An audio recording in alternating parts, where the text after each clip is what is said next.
It's finally happening, good people! God of War Ragnarok is finally getting a new Game Plus mode coming spring of 2023, and we are going to dive into everything we know about that mode and more in today's update. In addition to the new Game Plus mode coming soon, Happy New Year, my friends!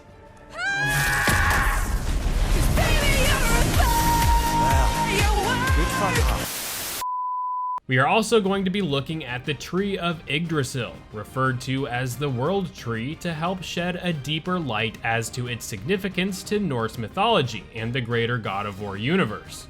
Do its secrets contain any insight into Odin's burning obsession with knowledge that could potentially reveal a future direction of the franchise? All that starting right after I address the winners of last month's game giveaways. A big congratulations to Zach, winner of the Crisis Core Final Fantasy VII Reunion giveaway, and to Nero for being the winner of the Dead Space Remake giveaway. If you are interested in winning a copy of any future game, stay tuned to this channel, as I do monthly giveaways as my way to give back to all you good people supporting it. This month's giveaway will be starting real soon with Hogwarts Legacy, so stay tuned for details on how to enter. Thank you to all who participate, and with that out of the way, let's get into the contents of this video. God of War Ragnarok is finally getting its new Game Plus mode after nearly 2 months of fans begging and pleading for the mode to be introduced.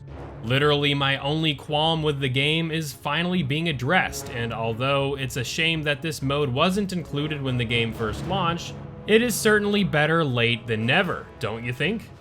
God of War Ragnarok's new Game Plus mode will be arriving in spring 2023, as confirmed by Santa Monica's tweet in this post. Although we do not have a confirmed definitive release date from the developers, many are suggesting the game update will arrive sometime in late March or early April.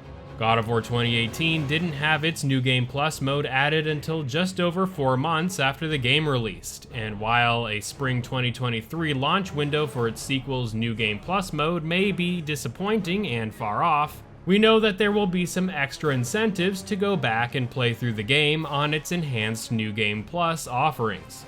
Although we don't have anything confirmed about what aspects of the game will be changed while going through New Game Plus, we do have a good idea of what to expect by diving into what God of War 2018's New Game Plus mode offered, and it was quite a bit. To start, players were awarded a brand new resource called Scapslag, a resource often found in chess and upon falling boss fights and completing other milestones. This resource was used to level up armor to its perfect grade, and also could upgrade enchantments and talismans. New armor sets were also added to the game, along with timed realm tiers to get extra goodies and loot, along with an increase in challenge across the board with all difficulties. Enemies often exhibited new attack patterns, including the ultra-hard Valkyrie fights, and sometimes saw elite enemy variants swapped with their regular counterparts to offer even more challenge on players' subsequent playthroughs.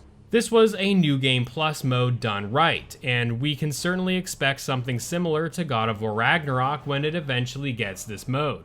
Because this mode is releasing in a few months from now, we could possibly expect to see even more additions to the new Game Plus mode from the previous title, including, hopefully, the inclusion of saving presets for builds, allowing easy build switching instead of having to reconfigure everything in the menus. Perhaps an extra challenging boss fight could be added as well to compel players to return to the game, but who knows? Those are just the things I can think of off the top of my head, but what about all you out there?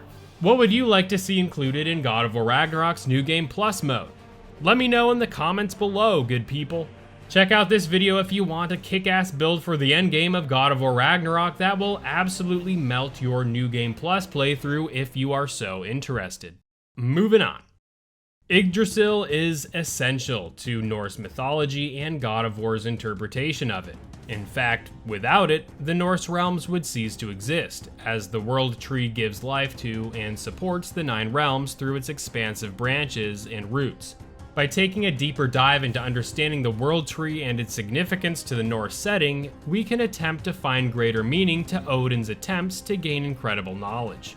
Starting off, the etymology, or the breakdown of the word Yggdrasil, sheds some fascinating insight into the naming of the tree in Old Norse. So, Yggdrasil as we know it refers to the World Tree, often referred to in the God of War games, with Ygr translating to terror and Drasil meaning horse. But when combined together, the meaning could be translated as the Tree of Terror. Terror, you ask? Well, it so happens that in the Norse language, Odin was often referred to as Ygr, which translates as the Terrible One. Because of this, many people have referred to Yggdrasil as the Tree of Odin. Going back to Drasil being referred to as a horse for a moment, many historians and scholars explain that the word horse was often used to signify a gallows, which fittingly depicts the events where Odin hung himself on the tree of Yggdrasil in exchange for more powerful and secret knowledge. Upon visiting the Norns in Midgard in God of War Ragnarok, Freya is quick to point out, as seen here, Odin's noose that he used to hang himself from to gain such secret knowledge. Although Santa Monica Studios' interpretation of Norse myth has Odin's noose reside on a tree outside the Norns in Midgard, the actual event took place on the World Tree itself. Also worth noting are the 3 massive roots of the World Tree itself. In God of War's implementation of Norse myth, we see the roots extend themselves within the realm transporter room of Tyr's Temple in God of War 2018. In Norse myth, the roots of Yggdrasil are just 3 in number, and extend themselves to just 3 of the realms, with many interpretations maintaining they extend to Helheim, Jotunheim, and Asgard. It is worth noting that an Icelandic interpretation is that instead of its roots reaching Jotunheim, that its roots instead reached the realm of Niflheim. Where these roots landed resided a mythical spring or well. Vergelmir, the well in Niflheim, contained many serpents from within, including Nidhogg, whose primary role was to feed on the roots of Yggdrasil, so as to keep it in a perpetual state of balance. Urdur's well in Asgard was said to have contained the Norns, a group of beings, as we saw in God of War Ragnarok, that were said to have controlled the fates of those who resided within the World Tree's 9 realms. The third well was known as Mimisbrunner, or simply Mimir's Well, that contained the knowledge of the world. This well in Jotunheim is said to be the place where Odin lost his eye when he sacrificed it for the wisdom he so desperately sought.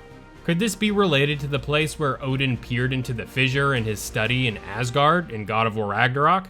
Well, in Norse myth, Odin was on a quest to unearth the meaning and insight behind certain runic letters he came across, and as a result of this thirst to decipher the runes, Odin hung himself on the tree of Yggdrasil for 9 days in an attempt to offer all he had to learn the secrets and meanings of the runes.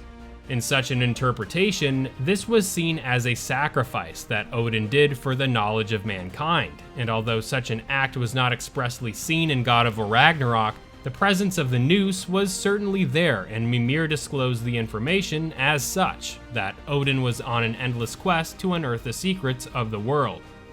When Atreus enters into the fold, appearing to help Odin with completing the mask to obtain such knowledge, we have no idea of what the completed mask had in store for either Odin or Atreus if they were to have peered into the fissure. Atreus clearly had the knowledge of understanding the runic letters on the mask, of which his knowledge ultimately brought him to the completion of it.